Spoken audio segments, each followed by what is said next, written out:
Cultura do feijão. Vicente Maísa de Oliveira Matos.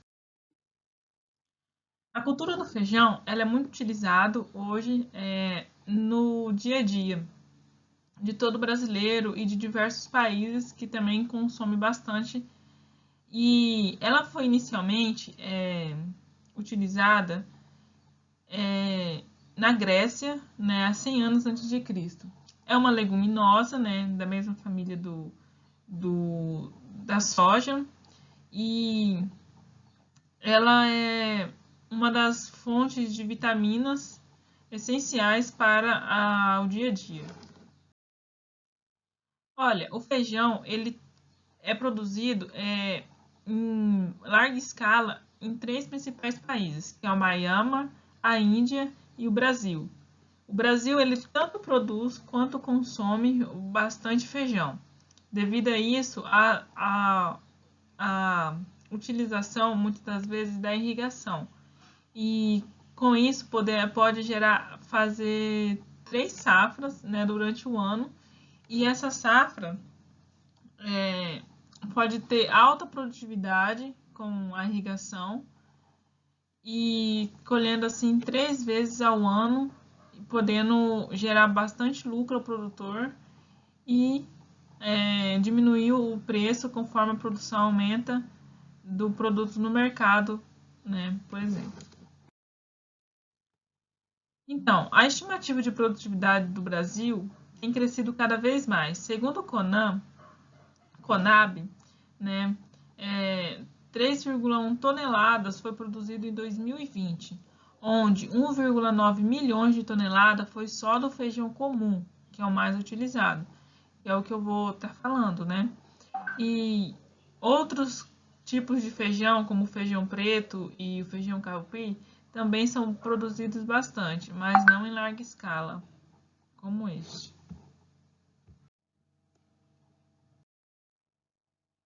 Então, a estimativa de produção tem cada vez crescido mais no Brasil.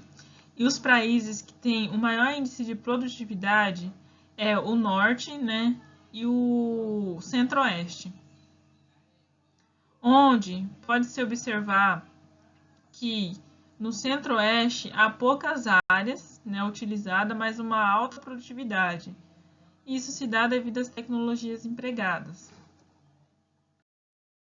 Como a gente pode observar aqui, o maior produtor é o centro-oeste, em seguida o Paraná, né, que tem uma... O Paraná não, o sul do Brasil, que tem uma alta produtividade. 2016, segundo o censo do Conab 2017-2018. Então, na culinária, ele é essencial, pois ele é fonte de vitaminas, como ferro, né, zinco, e isso faz com que ele seja essencial para a alimentação. E assim, sendo muito utilizado, né? Além disso, ele pode ser utilizado como alimentos, né, para animais como suínos, também pode ser equinos também, e para vacas, para o gado também. Pode ser feito de diversas maneiras, né, na feijoada ou feijão calpi na farofa. Isso vai do gosto de cada um. E isso faz com que ele se torne um alimento essencial, nutritivo e bastante consumido. E também pode ser utilizado na adubação verde, né? Ali, lugares de reflorestamento, por exemplo, eles pegam o feijão e colocam ali para atrair, feijão calpi principalmente, atrair animar a formigas para que não atinja as árvores pequenas que foram plantadas ali, os ramos ali, porque vão crescer e fazer com que recupere a área. Então, a fenologia do feijão, né? É da família do sebácea. A espécie que a gente vai falar aqui é a Phacelos vulgaris, né? E ela é uma planta C3.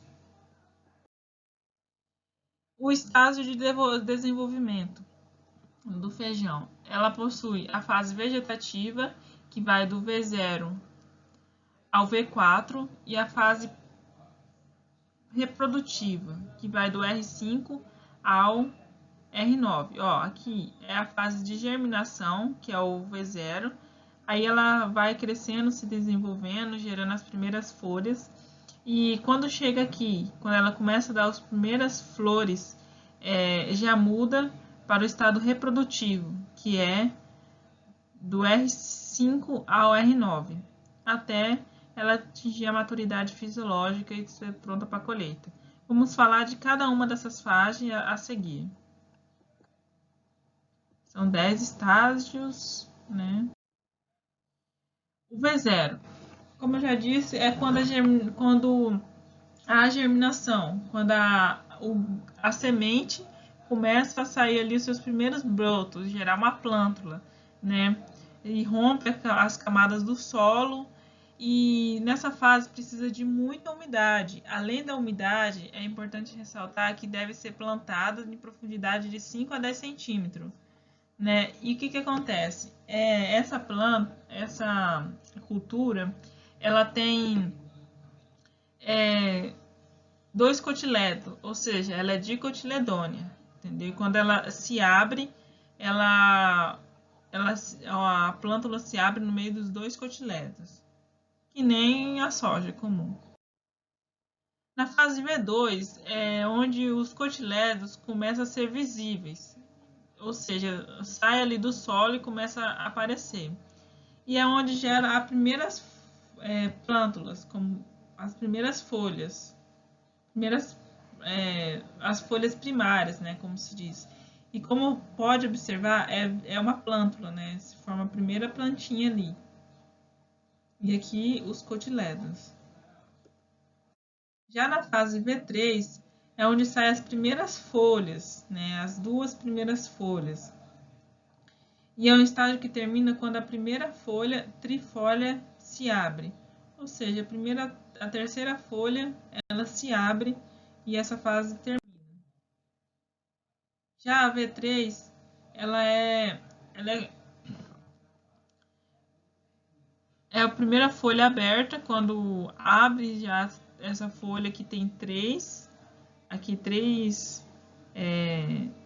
folhinhas, né?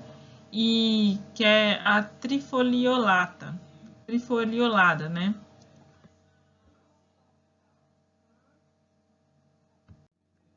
Já a fase V4 é quando a terceira folha trifólia se abre. Ou seja, as outras 3 folhas, né, que se abrem, como pode ver aqui. 1, 2, 3. Quando a terceira folha se abre, trifólia, essa é a fase V4. E aí vem os primeiros ramos secundários também. Pode-se observar os raminhos secundários. Já a fase pré-floração é quando começa ali brotar os primeiros vestígios de que vai gerar flores, né? Essa fase é uma fase crítica que necessita de bastante água, porque ali para gerar as folhas e sequentemente gerar as vagens para produzir a semente, o grão de feijão necessita de bastante água, principalmente nessa fase aí, né, pré-floração, a R5. Já na R6, a floração, quando começa a sair as flores, né, inicia quando 50% das flores apresentadas na planta estão abertas, ou seja, as flores abriu ali já.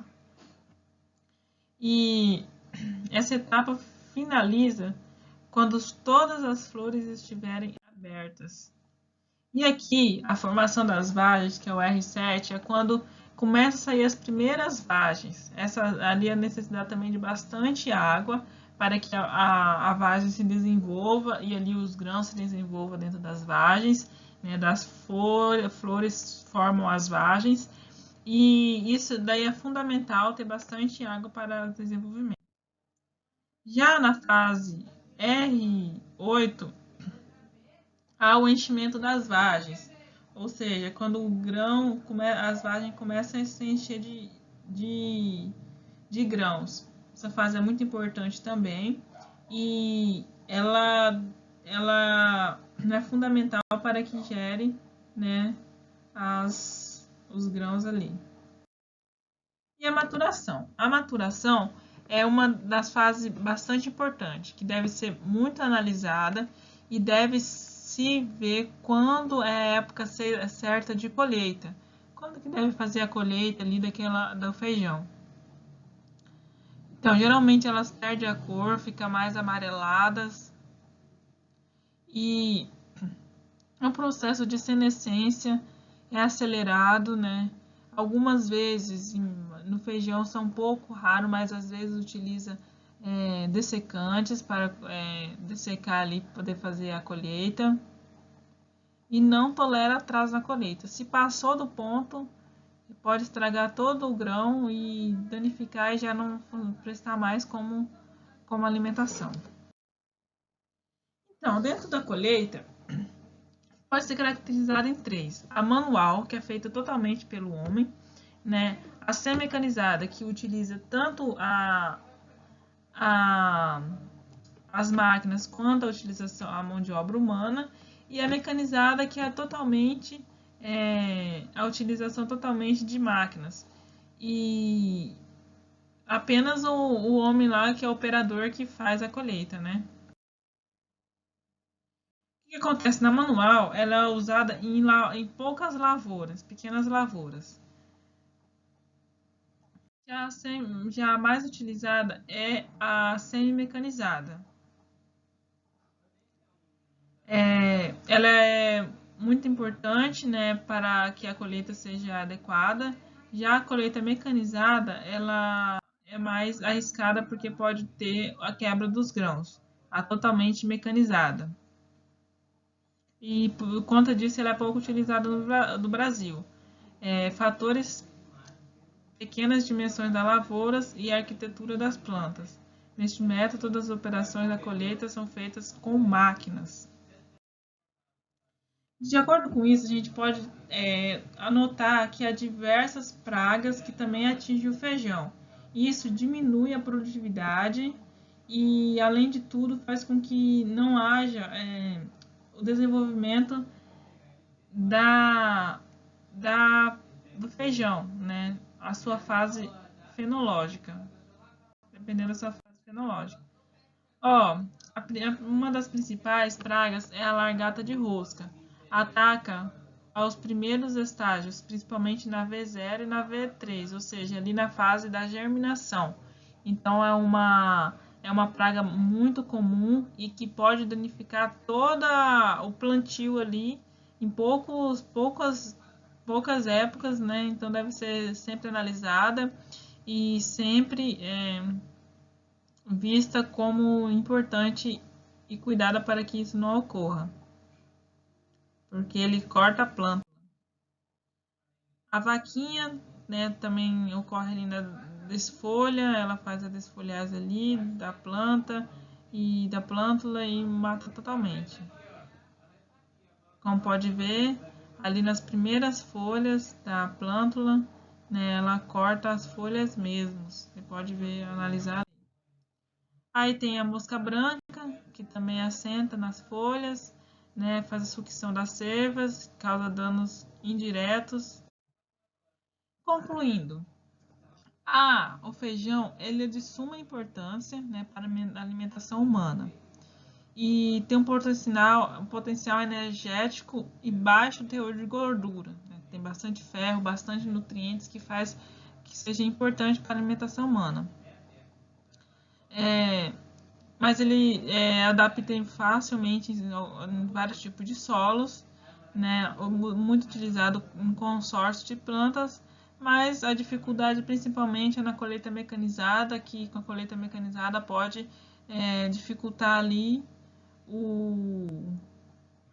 a colheita devido à quebra dos grãos, né? E é causada nos referências e obrigado.